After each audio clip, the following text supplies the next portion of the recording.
Hey golf fans, welcome to another episode of Up and Down, where we take a look at what's trending up and what's trending down in the game of golf. Trending up, the strength of field in Vegas. The PGA Tour is in Sin City for back-to-back events, starting with this week's Shriners Children's Open. That's where four-time major winner Brooks Koepka and two-time tour winner Viktor Hovland headline the field. They'll open as co-favorites. Next week, the tour heads over to the Summit for the CJ Cup, where 9 members of the U.S. Ryder Cup team will be in competition, along with 7 members from Team Europe. Colin McDonald happens to be a member at the Summit, and his lowest round there is a 62.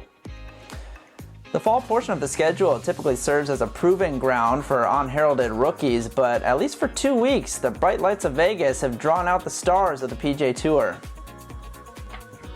Also trending up, signs of life from Nick Watney. It had been quite a while since we'd heard that name, his last win coming back in 2012, and that was his 5th career tour victory.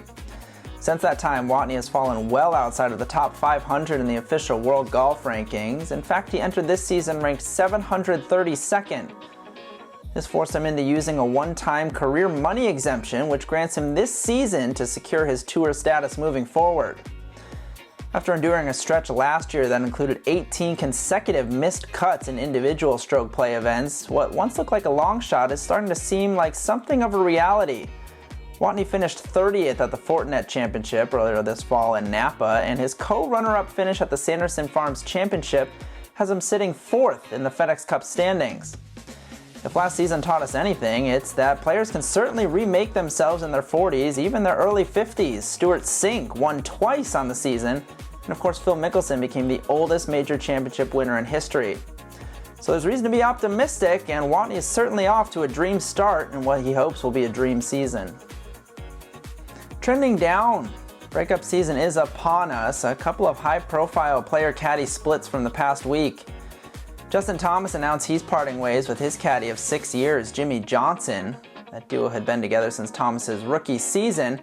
And they did go out on a high note. JT went 2-1-1 at the Ryder Cup. However, undoubtedly his highlight of the week came when he was a spectator. Perhaps the more interesting piece of the equation is Johnson's replacement. Jim Bones Mackay will be the full-time looper for Thomas moving forward. Bones was of course on the bag for Phil Mickelson for a quarter century. In other breakup news, Bubba Watson is parting ways with Ted Scott, his caddy since 2007.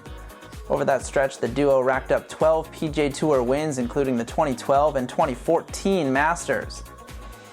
Each January, a handful of NFL coaches are sent packing and a fresh batch are introduced. If this recent trend of high turnover between caddies and players is any indication, perhaps the caddy carousel could become a fall tradition in the professional golf world. We wrap things up with some news regarding the first major championship of the LPGA season. Beginning in 2023, the A&A inspiration will be known as the Chevron Championship, as Chevron steps in as the title sponsor of the event.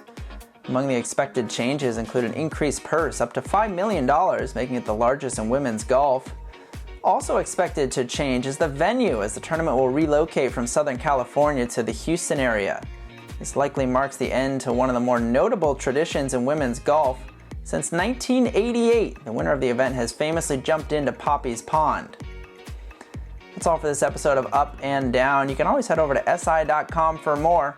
I'm your host, Colin McDonald, and until next time, remember, it's not about whether you hit the perfect approach, it's about whether you get up and down from there.